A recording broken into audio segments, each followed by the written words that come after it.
ನನ್ನ ಹೆಸರು P N Ningamma. ನಾನು ಓದುತ್ತಿರುವ ಶಾಲೆಯ ಹೆಸರು PM ಶ್ರೀ GMHPS ಉಜ್ಜಿನಿ. ನಾನು 8ನೇ ತರಗತಿಯಲ್ಲಿ ಓದುತ್ತಿದ್ದೇನೆ. ಇವತ್ತಿನ ವಿಷಯ ವಿಜ್ಞಾನ. ವಿಜ್ಞಾನದಲ್ಲಿ ಬೆಳೆಯ ಉತ್ಪಾದನೆ ಮತ್ತು ನಿರ್ವಹಣೆಯ ಪಾಠವಿತ್ತು.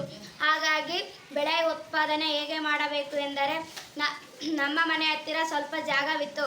ಜಾಗದಲ್ಲಿ ಒಂದು ಕೊಡಪಾನ ಒಡೆದಿತ್ತು. ಕೊಡಪಾನವನ್ನು ಅರ್ಧ ಭಾಗದಲ್ಲಿ ಕೊಯ್ದು ಕೆಂಪ ಮಣ್ಣನ್ನು ತಂದು ಕೆಂಪ ಮಣ್ಣು ಹಾಕಿ, ನಮ್ಮ ಮನೆಯಲ್ಲಿ ಹುಳ್ಳಿಕಾಳಿದ್ದವು, ಅವು ಸ್ವಲ್ಪ ಉಳಿದಿದ್ದವು. ನಮ್ಮ ಮನೆಯಲ್ಲಿ ಅವನ್ನು ಫ್ರಿಜ್ನಲ್ಲಿ ಇಟ್ಟಿದ್ದರು. ಅವು ಮೊಳಕೆ ಬಂದಿದ್ದವು. ಹಾಗಾಗಿ ನಾನು ಅವನ್ನು ತೆಗೆದುಕೊಂಡು ಮಣ್ಣಲ್ಲಿ ಹಾಕಿದೆ. 4-5 ದಿನ ಬಿಟ್ಟು ಸಸಿ ಆದವು. ಸಸಿಗೆ ನೀರು ಹಾಕಿದಂಗೆಲ್ಲ ಚೆನ್ನಾಗಿ ಬೆಳೆದವು.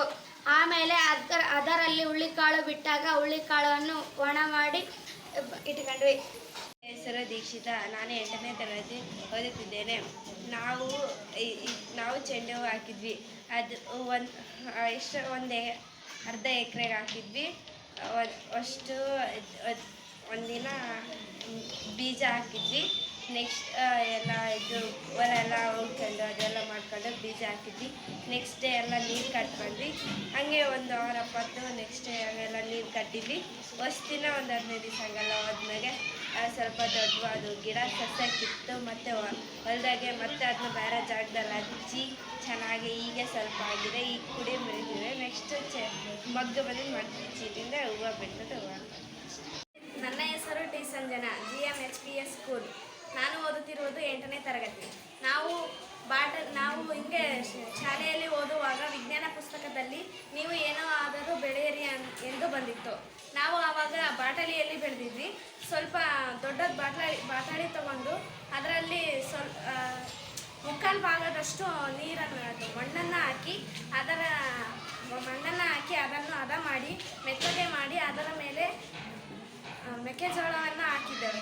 ಅದನ್ನು ಪೂರ್ತಿ ಬೆಳೆಯಲು ಬಿಡಲೇ ಇಲ್ಲ. ನಾವು ಸ್ವಲ್ಪ ಬೆಳೆದು ಆಮೇಲೆ ಅಷ್ಟೇ ಮಾಡಿದ್ವಿ.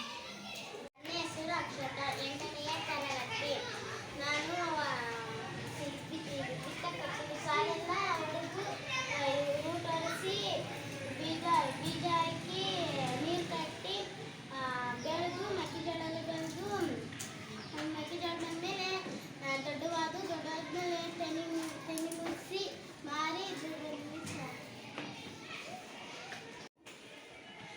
ನನ್ನ ಹೆಸರು ನವೀನ್ ಕುಮಾರ್. ನಾನು 8ನೇ ತರಗತಿ ಓದುತ್ತಿದ್ದೇನೆ. ನಮ್ಮ ಮನೆ ಹತ್ತಿರ ಒಂದು ಮನೆ ಕಟ್ಟುತ್ತಿದ್ದರು. ಅಲ್ಲಿ ಉಸುಗಿನಾಗ ಲೆವೆಲ್ ಮಾಡಿ ಉಸುಗೆಲ್ಲ ಒಂಥರ ಹೊಲ ಥರ ಮಾಡಿ ಅಲ್ಲಿ ಸಾಲು ಕೊರೆದು ನೀರು ಬಿಟ್ಟು ಆಮೇಲೆ ಮೆಕ್ಕೆಜೋಳ ಆಮೇಲೆ ಜೋಳ ಹಾಕಿದೆ. ಆಮೇಲೆ ಒಂದು 15 ದಿನ ನೀರು ಬಿಟ್ಟೆ. ಆಮೇಲೆ ಫಲ ಬಂತು. ಆಮೇಲೆ ಚೆನ್ನಾಗಿ ಬೆಳೀತು.